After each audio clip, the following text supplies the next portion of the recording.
engko geseh. Geseh piye ora. Engko ngrebuk. Takani sik nek arep anu 30 lumayan bangane nyolong.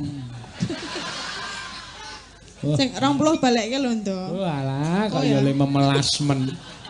Sinden bendina nyinden kok 30 ditampani. Ya men bangane dalange 50 ya ditampani kok. Endi? Ndek kancane aduh kebur Pak, kebur. Endi ra ono sing diteketan ning kene. Lah pira? Atusan. Lho, iki cenanangan iki. Aja dibalekke, Pak. Aja dibalekke apa wedi karo aku. Semelang wong wani nyolong dite dalang iki gedhe walate. Aku nek nang ngisor tok anggap kanca ora apa-apa nek wis nganggo sandangan Jawane jangan macem-macem. Lah pripun? Kaya kowe kurang ajar karo aku, aksotke ya mandi tenan. Ngesotke kaya dewa.